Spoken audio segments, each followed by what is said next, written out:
موضوع الدرس في أحوال السعداء وأحوال الأشقياء في الآخرة، سورة الواقعة، تفسیر ابن کثیر۔ الحمد للہ رب العالمین، والصلاة والسلام على أشرف الأنبياء وسيد المرسلين سيدنا محمد وعلى آله وأصحابه أجمعين۔ اللهم صل على سيدنا محمد وعلى آل سيدنا محمد كما صليت على إبراهيم وعلى آل إبراهيم في العالمين إنك حميد مجيد۔ أعوذ بالله من الشيطان الرجيم، بسم الله الرحمن الرحيم۔ سلة من الأولين وسلة من الآخرين۔ قال المؤلف والمفسر رحمه الله تعالى: أدام النفع بعلومه وعلومكم في الدارين آمين، إلى أن قال وأنشأ عكاشة بن محصن من بني أسد، قال سعيد وكان بدريا، قال يا نبي الله صلى الله عليه وسلم ادعو الله أن يجعلني منهم،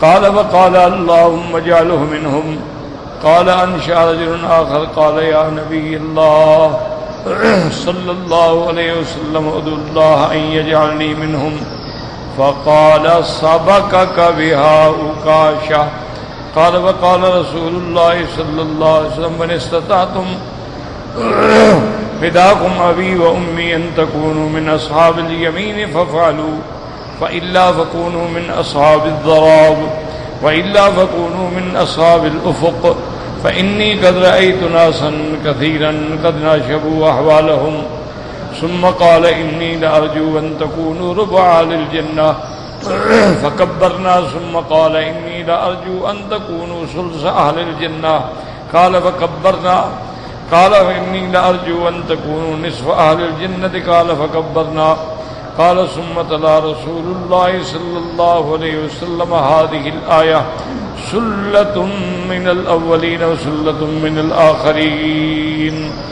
اب مفسر رحمۃ اللہ علیہ بیان فرماتے ہیں کہ حضور صلی اللہ علیہ وسلم نے جب اپنی امت کی فضیلت بیان فرمائی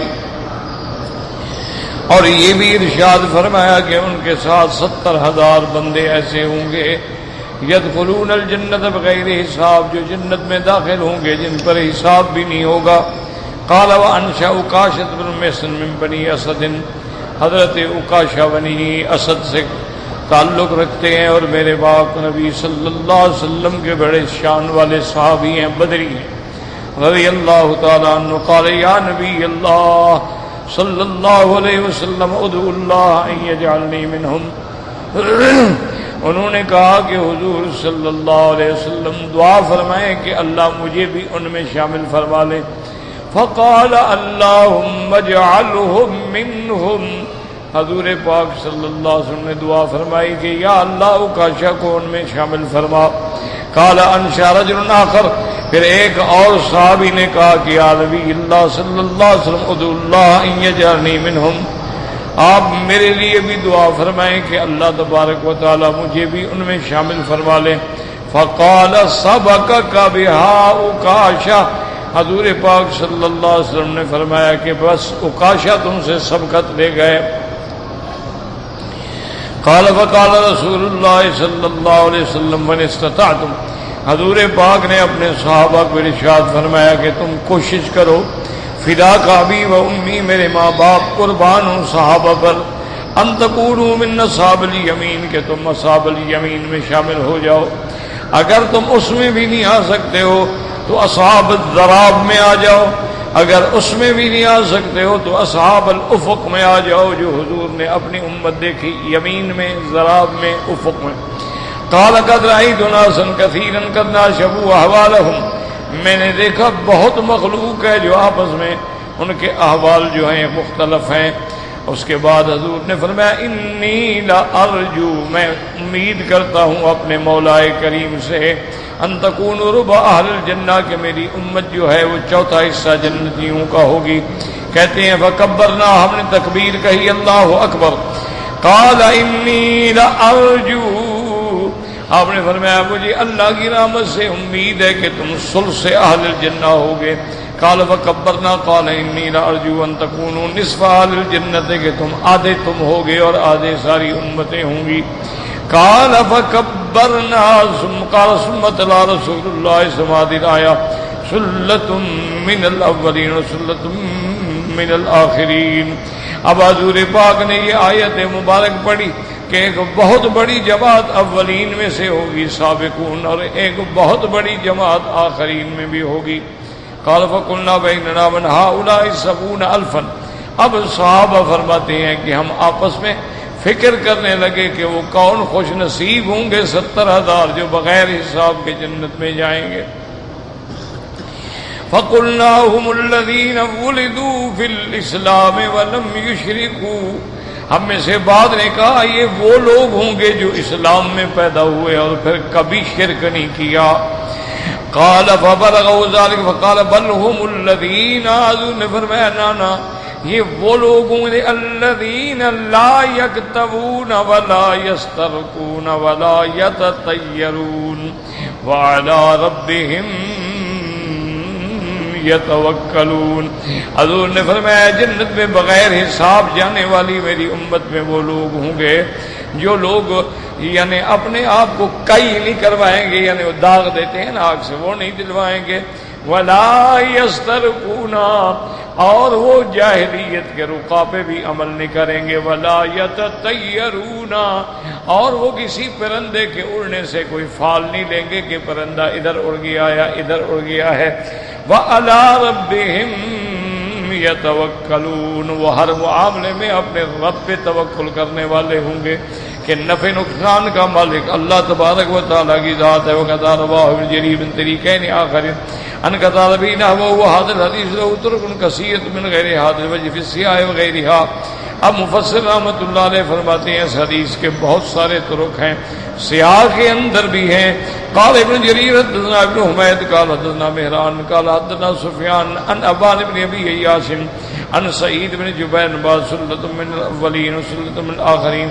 قال قال رسول اللہ صلی اللہ علیہ وسلم ہما جمیعا من امتی. یہ سلۃ من الاولین جو ہیں اور سلۃ من الآخرین جو ہیں یہ دونوں جو ہیں میری امت سے ہوں گے.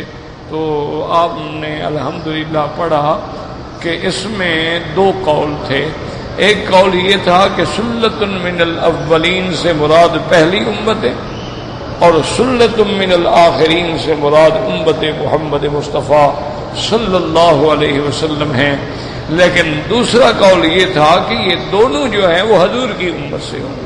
اولین سے مراد صحابہ ہیں، خیر القرون ہیں، آخرین سے مراد جو ہے پھر وہ قیامت تک کے لوگ ہیں. تو لیکن ان دونوں کا تعلق حضور کی امت سے ہوگا اور اسی پر مفسر رحمۃ اللہ علیہ نے یہ حدیث مبارک بھی ذکر فرمایا. وَأَصْحَابُ الشِّمَالِ مَا أَصْحَابُ الشِّمَالِ فِي سَمُومٍ وَحَمِيمٍ وَظِلٍّ مِّن يَحْمُومٍ لَا بَارِدٍ وَلَا كَرِيمٍ إنهم كانوا قبل ذلك مترفين وكانوا يصرون على الحنث العظيم وكانوا يقولون إذا متنا وكنا ترابا وعظاما أئنا لمبعوثون أو آباؤنا الأولون قل إن الأولين والآخرين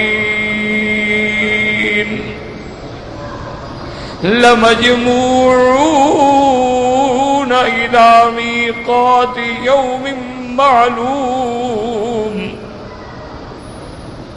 ثم إنكم أيها الضالون المكذبون لآكلون من شجر من زقوم فمالئون منها البطون فشاربون عليه من الحميم فشاربون شرب الهيم هذا نزلهم يوم الدين. الحمدللہ کہ ہم نے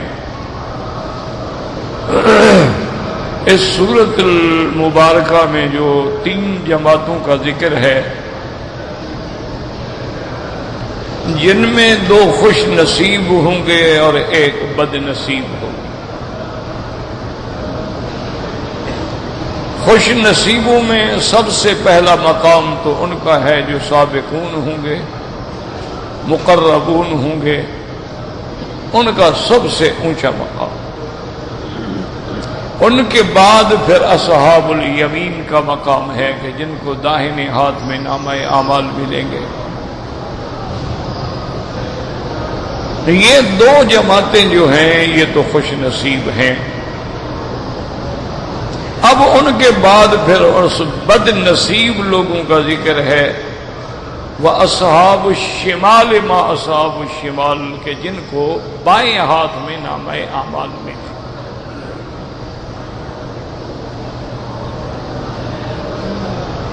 ایک تو یہ بات ہمیشہ ذہن میں رکھیں کہ قیامت والے دن جو ہے سب سے بڑی تقسیم جو ہے وہ تو یہ ہوگی کہ ایمان والے ایک طرف اور کافر ایک طرف.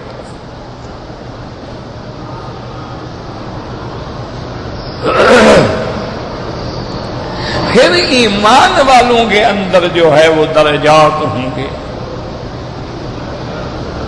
ان میں انبیاء ہیں، اللہ کے رسل ہیں، صدیقین ہیں، شہداء ہیں، صالحین ہیں، عامت المومنین ہیں. پھر ان کے درجات ہیں متفاوت. وہ تو سارے اسی یعنی ایمان والی صف ہے نا، لیکن اب ایمان والوں میں تو وہ بڑا مرتبہ ہے نا، جو انبیاء کا مقام ہے وہ کسی عام کا تو نہیں ہو سکتا. سب سے افضل اعلی مقام جو ہے وہ حضرت محمد مصطفیٰ کا ہوگا. یاد رکھو صلی اللہ علیہ وسلم سب سے اعلی مقام جو ہے مقام محمود اور مقام وسیلہ جس کو کہتے ہیں، وہی مقام ہے جس کے لیے ہر مسلمان ہر اذان کے بعد دعا مانگتا ہے کہ اللہم رب هذه الدعوة التامة والصلاة القائمة آت محمد الوسیلہ صلی اللہ علیہ وسلم. تو یہ وہ وسیلہ جو ہے یہ سب سے اونچا مقام ہے. اس کا معنی وسیلہ پکڑنا نہیں، اس جگہ کا نام وسیلہ، اسی کا نام مقام محمود ہے. وَبَعَثُ مَقَامًا مَحْمُودًا. تو اس کے بعد جو درجہ ہے وہ اولو العزم من الرسل کا ہے. 5 انبیاء جو ہیں یہ اولو العزم من الرسل ہیں. حضرت نوح علیہ السلام، ابراہیم علیہ السلام، موسیٰ علیہ السلام، عیسیٰ علیہ السلام، رحمت دو عالم علیہم السلام، یہ اولو العزم من الرسل. اس کے بعد جو ہے پھر اللہ کے رسل کا درجہ، اس کے بعد جو ہے پھر وہ انبیاء علیہم السلام کا درجہ.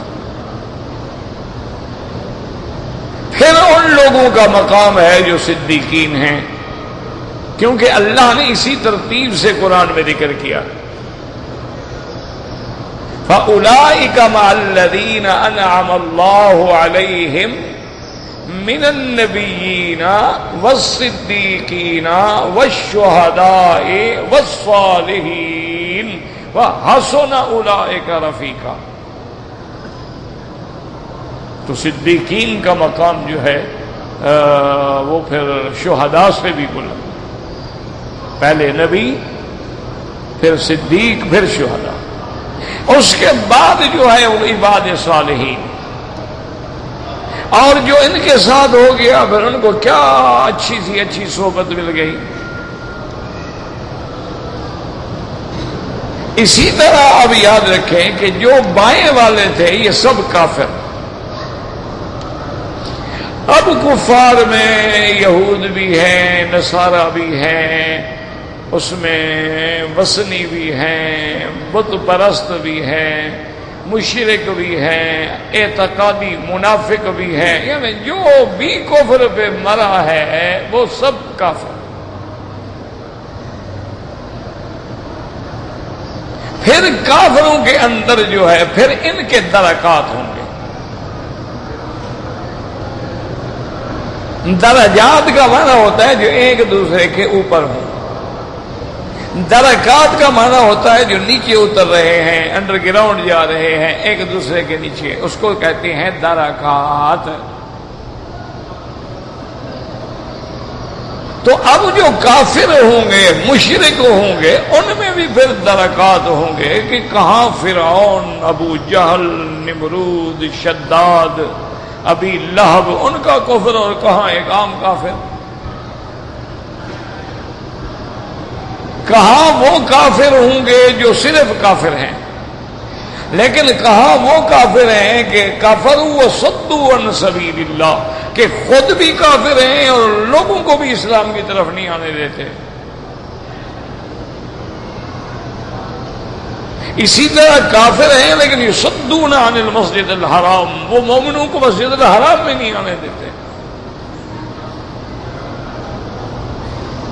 تو ان کا کفر جو ہے وہ تو ایک دوسرے سے بڑھ کر ہوگا نا۔ ایسے بھی کافر ہیں نا کہ جن کے کفر کے بعد معافی کی بھی گنجائش نہیں ہے، جیسے عقبۃ بن ابی معیط ہے، اور اسی طرح جس نے حضور پاک کی حجب کی، حضور کی شان میں گستاخی کی، حضور نے حکم دیا مکے والی فتح والے دن کہ جس آدمی نے بھی اپنے گھر کا دروازہ بند کر لے اس کو امان ہے، جو تلوار ڈال دے اس کو امان ہے، جو ابو سفیان کے گھر میں داخل ہو جائے اس کو امان ہے، جو اللہ کے حرم میں داخل ہو جائے اس کو امان ہے، عورت کے لیے امان ہے، بوڑھوں کے لیے امان ہے، بچوں کے لیے امان ہے۔ لیکن حضور نے فرمایا کہ ان تین کافروں کو ڈھونڈو، ولو تحت استار الکعبۃ، کعبے کے اگر غلاف میں بھی چھپے ہوں تو ان کو قتل کرو، یہ زندیق ہیں، یہ گستاخ محمد مصطفیٰ۔ حضور کے گستاخ کے لیے کسی کوئی ٹھکانہ نہیں، نہ دنیا میں نہ آخرت۔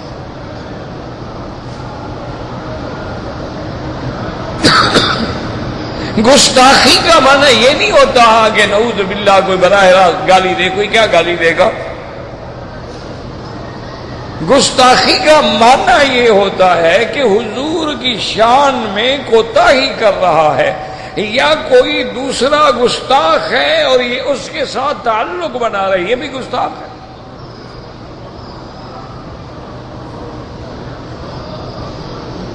حضور صلی اللہ علیہ وسلم کی شان میں حجب کرنے والے،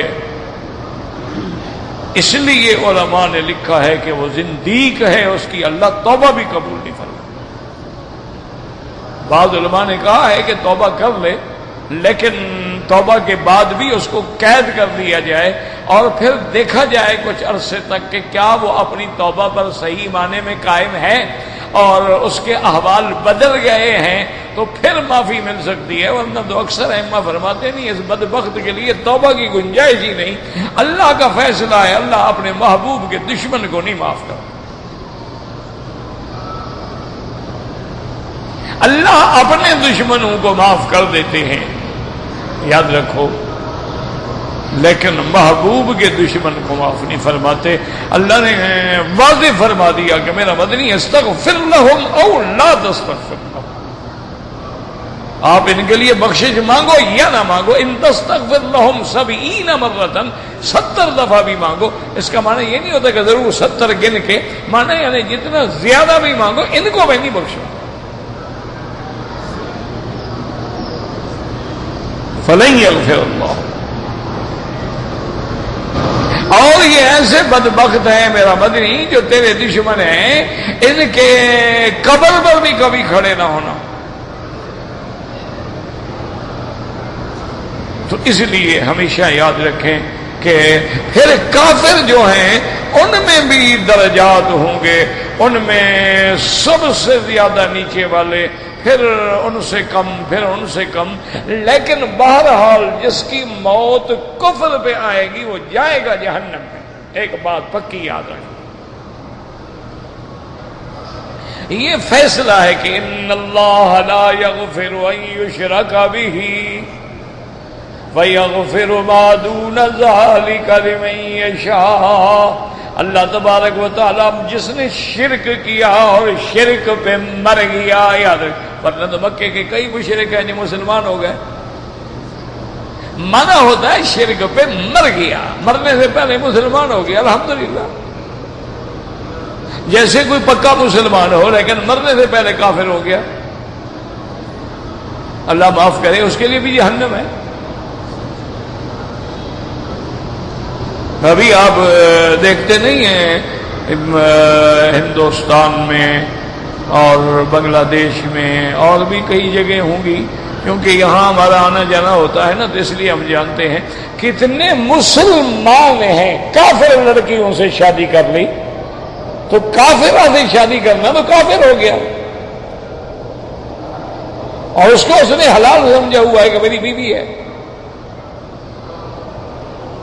کتنی مسلمان لڑکیاں ہیں جنہوں نے ہندوؤں سے شادی کر لی، کافر ہو گئے، اسلام ختم. اہل کتاب سے گنجائش ہے، یعنی اگر کوئی مسلمان ہے، یورپ میں ہے، اس کو اپنے نفس پہ گناہ کا خوف ہے، مسلمان لڑکی نہیں ملتی، تو اب وہ اگر چاہے تو اہل کتاب سے یعنی کسی نصرانی لڑکی سے یا یہودی لڑکی سے شادی کر سکتا ہے. لیکن شرط یہ ہے کہ وہ بھی تو اہل کتاب ہو. اگر وہ بھی اپنی کتاب کو نہ مانتے ہوں نہ جانتے ہوں تو ان سے بھی نکاح نہیں ہو سکتا. کتنے لوگ ہیں یہودی ہیں ان کو پتہ ہی نہیں تورات کیا ہے، کتنے لوگ ہیں نصرانی ہیں ان کو پتہ ہی نہیں انجیل کیا ہے اور دین عیسیٰ علیہ السلام کیا ہے، کتنے لوگ ہیں جو گلے میں صلیب لٹکائے پھر رہے ہیں اور عیسیٰ علیہ السلام کے پھانسی چڑھ جانے کا عقیدہ رکھتے ہیں، وہ تو کافر ہیں، وہ اہل کتاب تھوڑے ہیں. یہ لوگوں کو دھوکہ ہے کہ وہ اہل کتاب وہ ہے جو دین عیسیٰ علیہ السلام پہ قائم ہو. اور دین عیسیٰ علیہ السلام کیا تھا؟ اللہ پہ ایمان، آخرت پہ ایمان، حضور محمد مصطفیٰ پہ ایمان. دین عیسیٰ علیہ السلام کیا تھا؟ مصدقا لما بین یدیہ، جو پہلی کتابیں ہیں ان کی تصدیق، ومبشرا برسول یاتی من بعد اسمہ احمد، اور آنے والے نبی کی خوشخبری. یہ حضرت عیسیٰ علیہ السلام کا عقیدہ تھا. تو اگر وہ صحیح معنی میں اہل کتاب ہے اس سے نکاح جائز ہے، اس کا ذبیحہ بھی حلال ہے. کیوں؟ ایک تو وہ اللہ کو مانتے ہیں، اپنے نبی کو تو چلو مانتے ہیں نا، اور ان سے امید ہوتی ہے کہ وہ شاید لڑکی اسلام کی طرف آ جائے، کیونکہ اہل کتاب تو وہ ہے. اب جب اس کو ماحول ملے گا اسلام کا، اور گھر میں نماز، روزہ، قرآن تلاوت، سرکار دو جہاں پہ درود، ادب، آداب، تو لازمی بات ہے کہ متاثر ہوگی. لیکن کسی وثنی سے یعنی ہندو سے یا سکھ سے یا بدھ مت سے، ان لوگوں سے تو رشتہ کرنے کے بعد آدمی کافر ہو جاتا ہے کہ اس نے کافرہ کے ساتھ کیسے نکاح کیا. وَلَا تَنْكِحُوا الْمُشْرِكَاتُ حَتَّىٰ يُؤْمِنْ، کسی مشرکہ سے نکاح جائز نہیں جب تک کہ وہ ایمان نہ لے آئے. اچھا، بعض لوگ یہ بھی کہہ دیتے ہیں او جی میں نے تو نکاح کیا ہے، اس نے اسلام قبول کیا، اگر اس نے اسلام تیرے نکاح کے لیے قبول کیا ہے تو اللہ تو جانتا ہے پھر اس اسلام کی کیا حیثیت ہے۔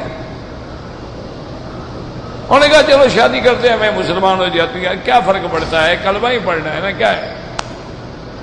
نہیں، اس کو اللہ کے لیے خالصاً اسلام لائے اور پھر اسلام اس پر اثر کرے۔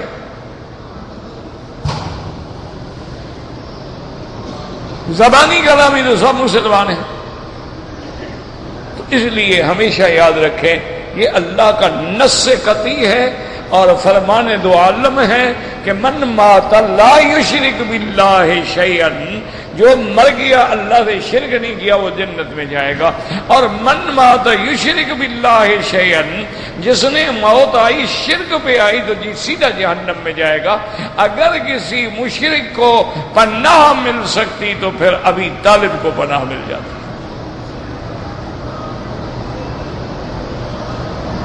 جس کے لیے حضور پاک جو محسن محمد مصطفیٰ ہے، جس نے ساری اپنی زندگی جو ہے وہ حضور کی خدمت میں گزار دی ہے، جس نے اپنی طاقت، اپنی جوانی، اپنی قوت ساری محمد مدنی کے قدموں پہ نچھاور کر دی ہے، لیکن آخری وقت میں جب حضور نے فرمایا یا امی کل کلمۃ احاج بہا عند اللہ، میرے چچا ایک دفعہ تو کلمہ پڑھ لو، مجھے اللہ کے آگے جھگڑا کرنے والا تو بننے دو، میں کہہ تو سکوں، گو اب موت کا وقت ہے، تمہارے اس کلمے کا کوئی خاص اعتبار نہیں ہے، لیکن ایک دفعہ پڑھ تو لو۔ لیکن اس نے کہا کہ یا ابن امی، میرے بھتیجے میں جانتا ہوں تم سچے ہو، میں چاہتا ہوں تمہاری آنکھیں ٹھنڈی کروں، لیکن میرے سردار بھائی قریش کے لوگ جو ہیں تانا دیں گے کہ ابی طالب آگ سے ڈر گیا، لہذا میں اپنے باپ دادے کے دین پہ۔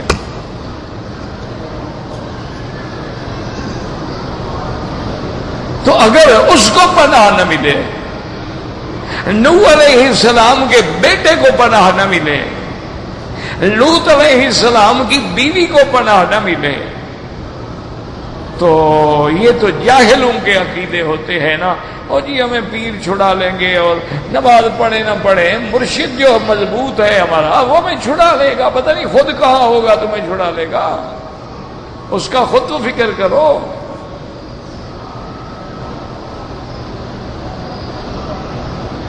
تو ایک بات ہمیشہ یاد رکھ لو، اب کافروں کے بھی درکات ہیں، ان میں جو کٹا کافر ہوگا، جو جس نے سرکار دو جہاں کا مقابلہ کیا، وہ بھی تو کافر ہے نا۔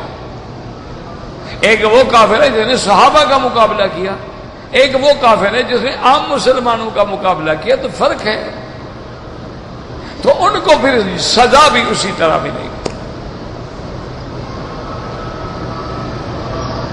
اور قیامت میں جانے کے بعد سب اکڑ پکڑ جو ہے نا، یاد رکھو یہ تو اکڑ پکڑ یہاں ہے نا، یہ تو مرنے کے بعد نکل جاتی ہے، ہوا نکلی اور بات ختم، یہ تو ابھی ہے نا جناب، یہ خان ہے اور یہ ترم خان ہے اور یہ جناب سردار ہے اور یہ جاگیردار ہے، آنے تو دو نا فرشتے کو، موت کا فرشتہ سامنے آیا، سب کچھ ہوا ہو گیا، سب ٹھاٹ پڑا رہ جائے گا، جب لاج چلے گا بنجار۔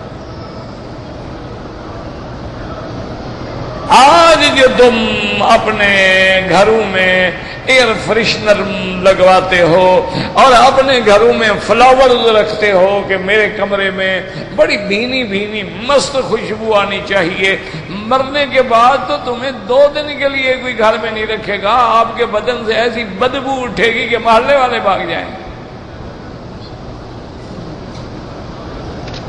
تم ہو کیا چیز؟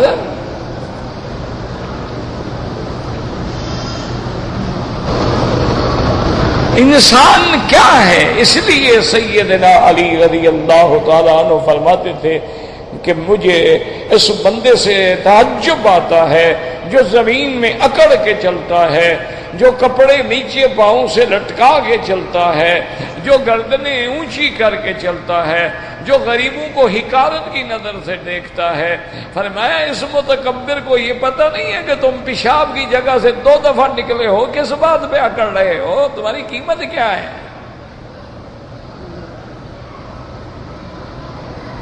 میں آج تمہیں بڑے جناب خوشبو اور بڑے عطر اور بڑے ایئر فریشنر یاد آ گئے ہیں۔ غور تو کرو، سرکار 2 دفعہ تو پیشاب کی جگہ سے نکلے ہیں کہ جب باپ کا نطفہ ٹھہرا تھا ماں تمہاری کے رحم میں تو وہ پیشاب کی جگہ سے ہی مادہ نکلا تھا، اور جب تم پیدا ہوئے تم بھی تو ماں کی پیشاب کی جگہ سے نکلے ہو، تو اکڑتے کس بات پہ ہو؟ فرمایا عجبت لمن یتکبر کیف یتکبر، مجھے اس بندے پہ تعجب آتی ہے جو اکڑ کے چلتا ہے، جو غرور سے غریبوں کو دیکھتا نہیں ہے، جس کے سامنے کسی غریب کی جرت نہیں ہے کہ وہ چارپائی پہ بیٹھ جائے، کرسی پہ بیٹھ جائے، جس کے سامنے کسی غریب کی جرت نہیں ہے کہ اس کی ٹیبل پہ بیٹھ کے اکٹھے کھانا کھا سکے، جس کے سامنے غریب کی جرت نہیں ہے کہ اس کو ہاتھ لگا سکے۔ غریب پاؤں پڑنے ہوگا تو نہیں، بس ہو گیا دفع کرو، ہو گیا ہے، گندے ہاتھ میرے پاؤں خراب کر دیں گے۔ کتنے متکبر ہیں جو غریبوں کو ہاتھ ملا کے حمام میں جا کے صابن سے دھوتے ہیں کہ جراثیم لگ گئے ہوں گے اس کے۔ اور حضرت علی رضی اللہ تعالیٰ نے فرمایا کہ عجبت لمن یتکبر کیف یتکبر، مجھے تعجب ہے اس بندے پہ جو اکڑتا ہے، کیسے اکڑتا ہے؟ روزانہ تو اپنے بول و براز پہ، اپنے پیشاب پہ بیٹھا ہوتا ہے، اکڑتا کس بات پہ ہے؟ نہ ایمان سے کہو، بڑے سے بڑا آدمی ہو، حمام میں جا کے کس چیز پہ بیٹھا ہوتا ہے؟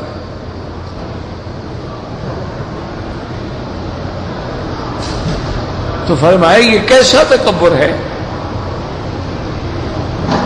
اسی طرح فرماتے ہیں عجبت لمن یتکبر کیف یتکبر، میں حیران ہوتا ہوں کس بات پہ یہ تکبر کرتا ہے۔ اس کی سب سے بہترین غذا جو ہے وہ شہد ہے، اور وہ مکھیوں سے نکلا ہوا فضلہ ہے جو اس کے لیے سب سے اعلیٰ غذا ہے، اور جو ریشم کا کپڑا ہے وہ بھی مکھی سے نکلا ہوا اس کا فضلہ ہے، یہ اس کے لیے سب سے اعلیٰ لباس ہے۔ تو اس کا لباس بھی فضلے سے نکلتا ہے، اس کا غذا بھی فضلے سے نکلتی ہے، یہ کس بات پہ اکڑتا ہے؟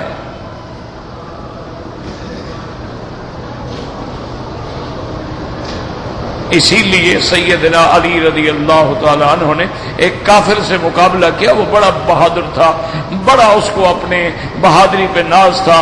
حضرت علی رضی اللہ تعالی عنہ نے اٹھا کے پٹخ دیا زمین پہ اور اس کے سینے پہ چڑھ کے بیٹھ گئے۔ اس بدبخت نے حضرت علی کے چہرے کی طرف تھوک دیا، حضرت علی فوراً اتر گئے۔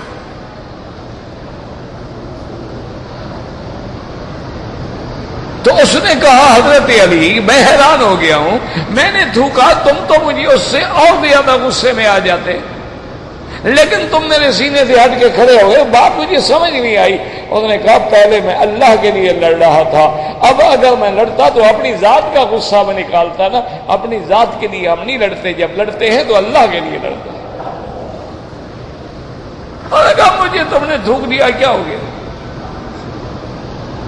ہم اس وجہ سے نہیں لڑتے، ہمارا جھگڑا اللہ کے لیے ہوتا ہے، الحب فی اللہ والبغض للہ، اور میرے محبوب کا فرمان ہے، محبوب دو عالم کا فرمان ہے، رحمت دو جہاں کا فرمان ہے صلی اللہ علیہ وسلم، فرمایا من احب للہ وابغض للہ اعطى للہ ومنع للہ فقد استکمل الایمان او کما قال، فرمایا جو محبت کرے اللہ کے لیے کرے، جو بغض رکھے اللہ کے لیے رکھے، جو کسی کو دے تو اللہ کے لیے دے، جو کسی سے ہاتھ روکے تو اللہ کے لیے روکے، سمجھے اس نے اپنے ایمان کو مکمل کر لیا۔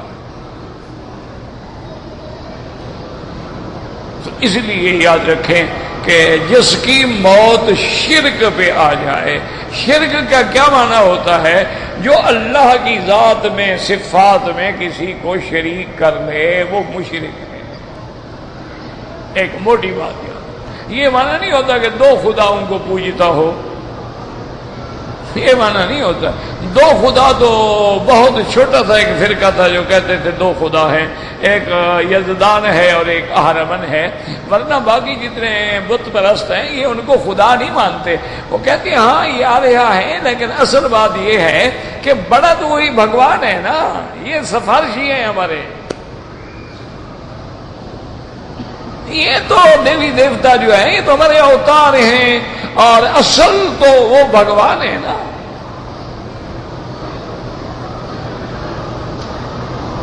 تو یہی عقیدہ مشرکین مکہ کا تھا. وہ کہتے تھے بھئی اصل تو اللہ ہے، وہ خالق ہے، وہ مالک ہے. بھئی یہ کیا ہے؟ انہوں نے کہا یہ ہمارے سفارشی ہیں،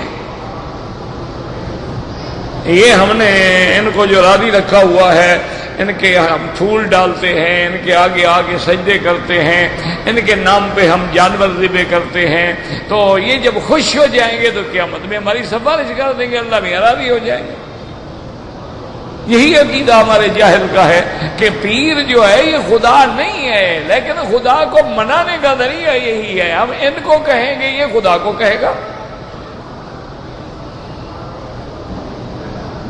وہ بھی یہی کہتے ہیں، یہ نہیں کہتے کہ جناب تم خدا ہو، کہتے بالکل خدا خدا ہے. وہ کبھی نہیں کہتے کہ پیر صاحب میں تمہاری نماز پڑھ رہا ہوں، یہ نہیں کہتے. وہ یہ نہیں کہتے کہ جو سجدہ میں خدا کو کر رہا ہوں وہی تمہیں کروں گا. نہیں نہیں، وہ عبادت ہے، یہ تو صرف تعلیم ہے. جیسے ہم اپنے بزرگ، اپنے بڑے، اپنے استاد کے آگے بھی جھک جاتے ہیں تو پیر کے آگے بھی جھک گئے. جب زندہ کے آگے جھک جاتے ہیں تو مردے کے آگے بھی جھک جاتے ہیں، کیونکہ ہمارے پیر مرتے تو ہے نہیں، وہ تو صرف وصال فرماتے ہیں. وہ تو یعنی پردہ اوڑھ کے چلے جاتے ہیں، اللہ سے ایک ہو جاتے ہیں. مرتے تو ہے نہیں، ان کا موت تو ہے نہیں، وہ تو وصال فرماتے ہیں. وصال مانا ملنا، وصال کا مانا مرنا نہیں ہوتا. اسی لیے کہتے ہیں نا بزرگ وصال فرما گئے ہیں. عجیب بزرگ انتقال فرما گئے ہیں، یعنی اس گھر میں رہتے تھے اب اس گھر میں چلے گئے. یہ نہیں کہیں گے کہ جناب مر گئے ہیں، نہیں، مر تو مولوی مکی جائے گا، پیر نہیں مرتے.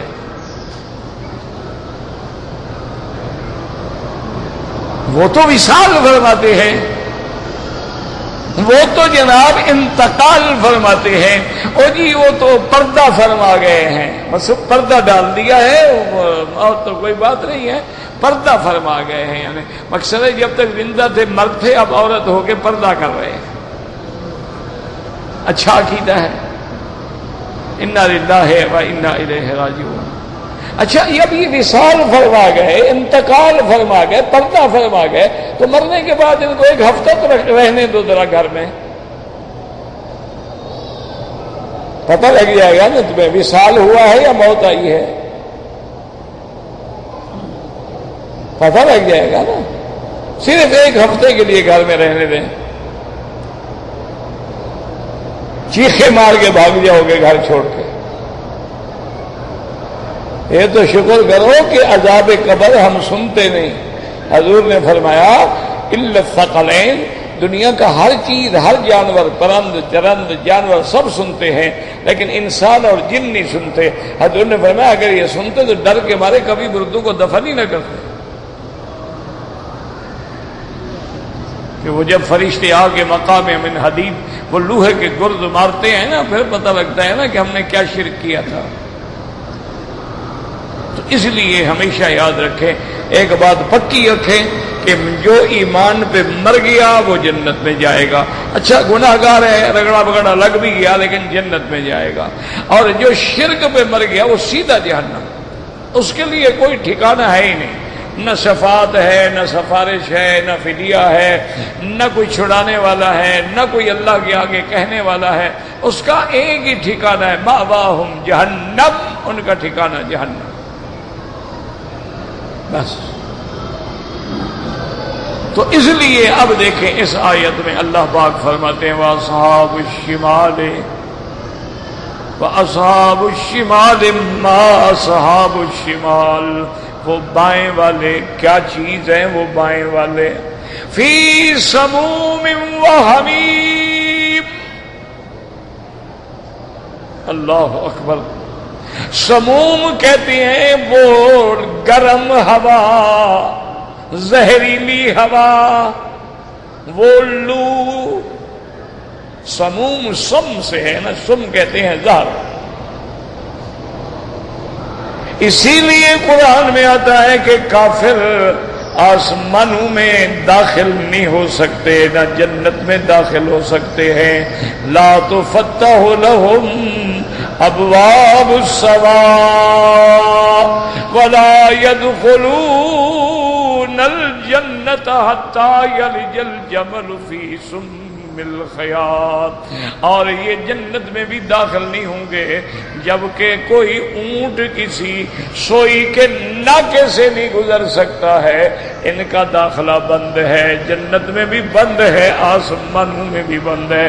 تو سم کہتے ہیں نا، وہ اسی لیے کہتے ہیں سم العفا، سانپ کی زہر.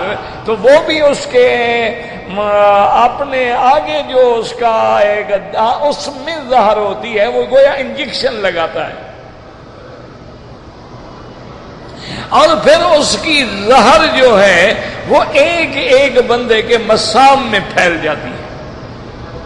اسی لیے اگر فوراً اس کو باندھ دیا جائے نا تو زہر کا آگے پھیلنا رک جاتا ہے.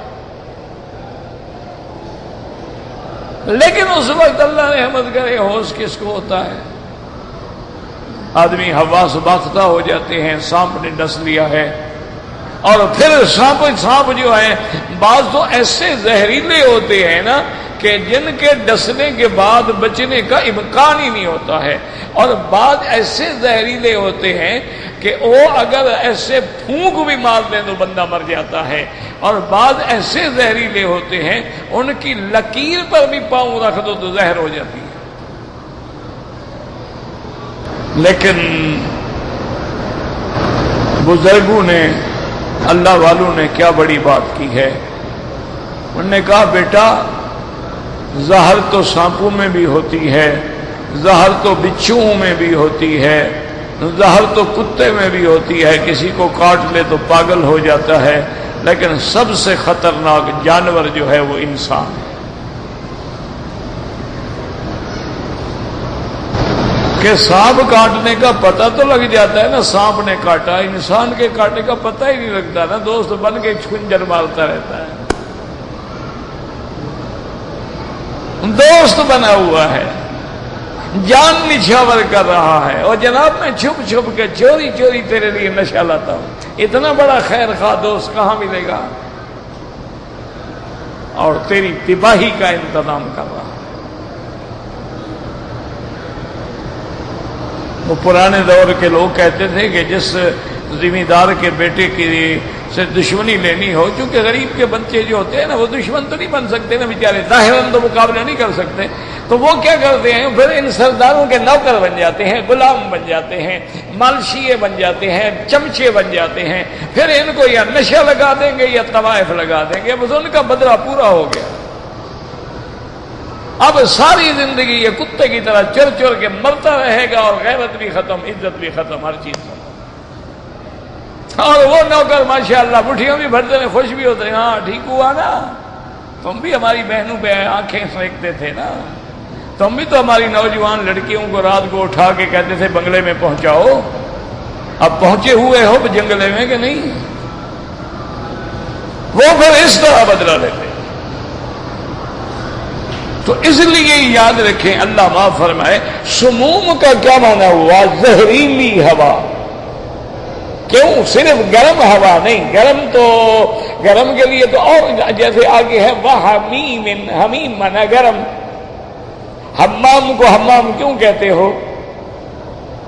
یہاں تو خیر آج کل دوسرے حمام ہیں نا، ورنہ اصل حمام جو ہوتے ہیں وہ یہی ہوتے ہیں کہ ان کو باقاعدہ بند کرتے ہیں اور ان کے دیواروں کے اندر پائپ ہوتے ہیں، اس میں ہلکا ہلکا وہ بھاپ چھوڑتے ہیں. آدمی اندر جا کے بیٹھتا ہے، بھاپ لیتا ہے تو سارا بدن کے مسام کھل جاتے ہیں اور ساری مٹی جو ہے باہر نکل آتی ہے. تو حمام گرم جگہ کو کہتے ہیں. اچھا وہاں بھی ویسے اب آپ غسل کریں گرم پانی سے تو بعد میں حمام پورا گرم ہو جائے گا. اچھا اسی طرح دوست کو بھی حمیم کہتے ہیں، کیونکہ اس کو بھی تو تیرے دکھ سے دکھ ہوتا ہے، تیرے درد سے درد ہوتا ہے، تیری تکلیف سے تکلیف۔ صدیق حمیم، صدیق بھی کہتے ہیں، حمیم بھی کہتے ہیں۔ تو اس لیے اللہ نے فرمایا ان کے لیے ہوا زہریلی ہوگی اور گرم پانی ہوگا۔ کیا معنی؟ یعنی مقصد یہ ہے کہ دنیا میں زندہ رہنے کے لیے یہ دو چیزیں ہیں نا، یہ ہوا اور پانی، یہ نہ ہوں تو بندہ زندہ ہی نہیں رہ سکتا۔ اچھا اب پانی چاہیے تو کھولتا ہوا پانی ہے، اور اگر میں باہر نکل کے ذرا ٹھنڈی ٹھنڈی ہوا لے لوں، تھوڑا سا حوصلہ آ جائے تو وہ ہوا زہریلی ہے، لو ہے، بدن سے ایسے کاٹ کے نکل رہی ہے۔ تو اللہ پاک نے فرمایا کہ اصحاب الشمال کے لیے ہوا جو ہے وہ سموم ہوگی۔ بعض علماء نے فرمایا لو اس کا معنی ہے، اور حمیم معنی کھولتا ہوا پانی ہوگا، اور وہ پانی بھی کیسا کھولتا ہوا ہوگا پہلے پڑھ چکے ہو۔ یطوفون بینہا وبین حمیم آن، کبھی جہنم میں اور کبھی کھولتے ہوئے پانی میں، اور وہ پانی کتنا گرم ہوگا جب پیئیں گے قطع معاہم، اللہ فرماتے ہیں ان کی آنتوں کو کاٹ کاٹ کے نیچے سے نکال دے گا۔ وَسُقُوا مَاءً حَمِيمًا، ان کو پانی گرم پلایا جائے گا۔ فَقُطِّعَ مَعَهُمْ، ان کی اندر آنتیں جو ہیں وہ چھوٹے چھوٹے ٹکڑے ہو کے نیچے سے نکل جائیں گے۔ اللہم اجرنا من النار، اللہم اجرنا من النار، اللہم اجرنا من النار۔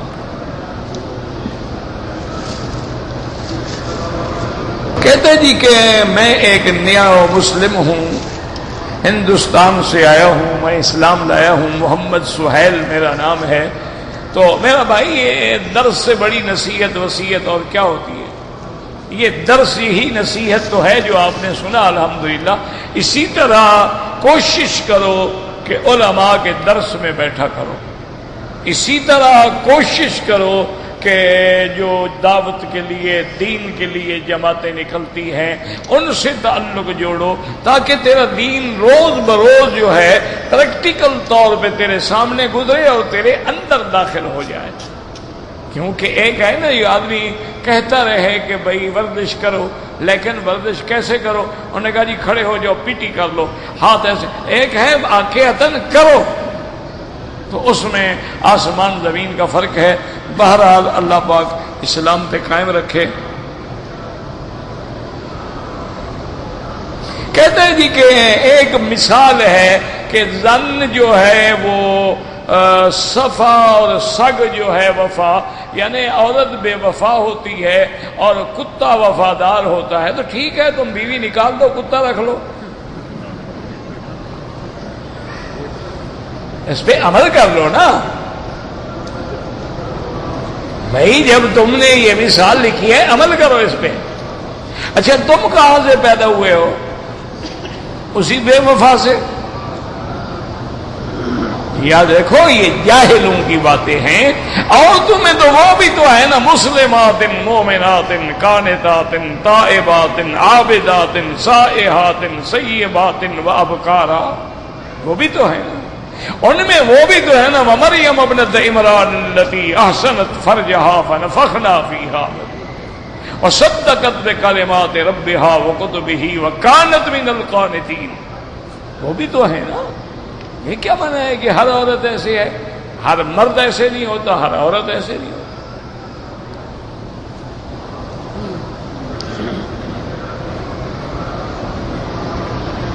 میری بہن کی بچی جو ہے وہ مردہ پیدا ہوئی ہے، بہرحال اللہ تبارک و تعالی آپ کو اجر بھی دیں گے۔ شفاعت تو وہ کرتی ہے نا جو بچی زندہ پیدا ہو، لیکن جو مردہ ہے اس کا بھی اللہ تو بدلہ دیں گے نا۔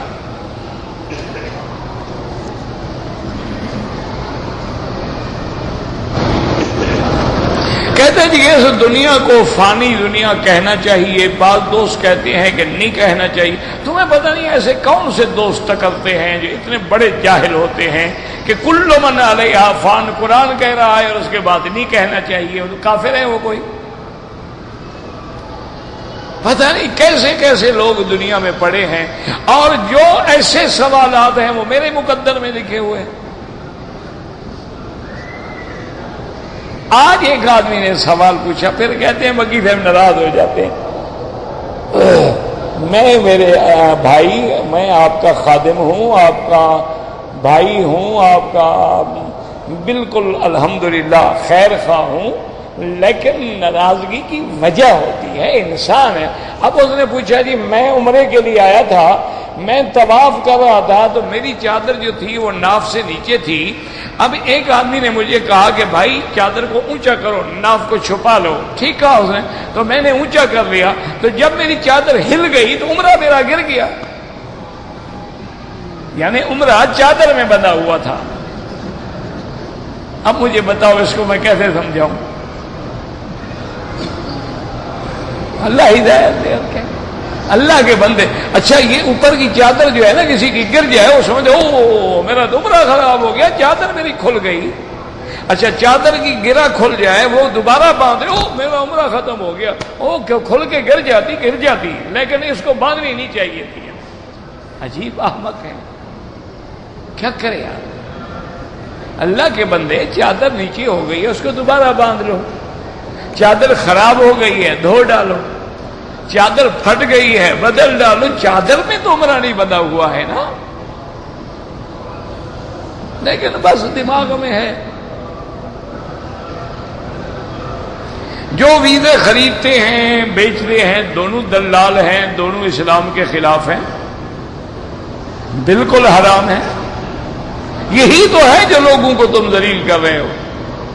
اگر صحیح آدمی اپنے کفیل کے صحیح ویزے پہ آئے، نہ اس کو پیسے دینے پڑیں گے، نہ آگے پریشان ہوگا۔ اب اس کو ضرورت ہے درخان، تم لے آتے ہو لوہار، تو جھگڑا تو ہوگا نا۔ اس کو ضرورت ہے مستری کار کا، تم لے آتے ہو مستری ٹریکٹر کا، تو وہ کیا کرے؟ وہ پھر یہی کہے گا تم جاؤ کام کرو، پھر مجھے بھی کچھ دو، کچھ تم بھی لو، اور جو اس نے خرچ کیا ہے وہ تو پھر نکالے گا نا کہیں۔ جب تم اس کے کام کے، اب دیکھو نا بڑی بڑی کمپنیاں کسی کو بلاتی ہیں، مینیجر لگاتی ہیں، مکینک بلاتی ہیں، یا جیسے عمارت کے، وہ آتے ہوئے اپنا کام کرتے ہیں، وہی ویزا لگاتے ہیں، وہی تنخواہیں دیتے ہیں، وہی ٹکٹ دیتے ہیں، وہ کیوں نہیں گڑبڑ کرتے؟ گڑبڑ تو تم کرتے ہو، جس نے ادھر سے بھی 5000 ریال مارا ہے، اس غریب سے بھی 2 لاکھ مارا ہے، اور لے کر اس کو آئے ہو جو کام وہ جانتا بھی نہیں۔ 2 دفعہ طلاق دی تو بائن ہو گئی، 4 رکعت والی سنتوں میں 2 رکعت کے بعد درود شریف نہیں پڑھے گا، بلکہ اشہد ان لا الہ الا اللہ واشہد ان محمدا عبدہ ورسولہ پر کھڑا ہو جائے گا۔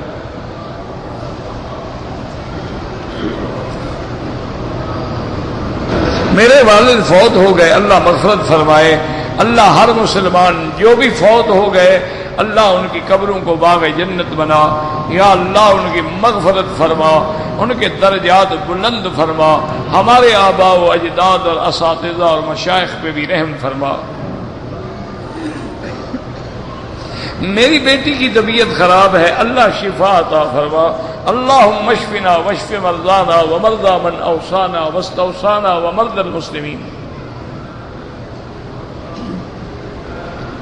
کہتے جی کہ مجھے راستے میں کوئی 800 کے قریب رقم ملی ہے، اگر تو میرا بھائی اس پر کوئی ایڈریس ہے، مالک کا نمبر ہے، تو ہر حال میں مالک کو پہنچاؤ، اور اگر اس پر کوئی نمبر نہیں، کوئی عنوان نہیں، ایسے پیسے پڑے ہیں اللہ عالم کس کے ہیں، تو وہ غریبوں کو خیرات کر دو، صدقہ دے دو، تو تاکہ تمہیں بھی اللہ ثواب دیں گے، اس کو بھی اللہ ثواب دیں گے۔ نماز استخارہ کا معنی ہوتا ہے کہ 2 رکعت نماز پڑھ لیں، نیت استخارہ، اور اس کے بعد جو دعا استخارہ ہے وہ کم از کم اول آخر درود شریف پڑھ کے 3 دفعہ وہ دعا پڑھیں۔ اللہم انی استخیرک بعلمک واستقدرک بقدرتک، دعا چھپی ہوئی لے لیں، آپ یاد تو کر نہیں سکیں گے۔ دعویٰ یعنی حضور کے لیے ہم جو دعا کر رہے ہیں، دعا ایسی جو قائم ہو، اور رحمت ایسی جو شامل ہو، اور اس کے وجہ مانگتے کیا ہیں کہ حضور کو وہ مقام وسیلہ عطا فرما۔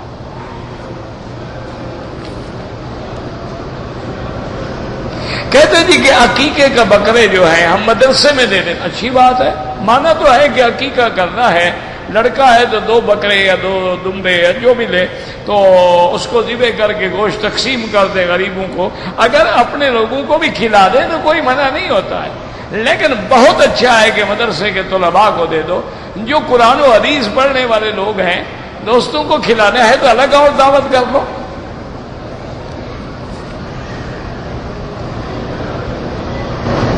120 رحمتیں ایک حدیث مبارک میں ہے، لیکن ضعیف حدیث ہے کہ مکے میں اللہ کے گھر پہ 120 رحمتیں اترتی ہیں، 60 طواف والوں کے لیے اور 40 نماز پڑھنے والوں کے لیے اور 20 دیکھنے والوں کے لیے، لیکن حدیث ضعیف ہے۔ اصحاب کہف جنت میں جائے، خدا کے بندے جنت میں نہیں جائے گا تو کہاں جائے گا؟ عجیب آدمی۔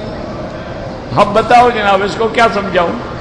اب آپ مجھے بتائیں، 1 منٹ کے لیے آپ مولوی مکی بن جائیں، آپ سے اتنے سوال کیے جائیں، پھر آپ اپنے آپ کو قابو میں رکھیں۔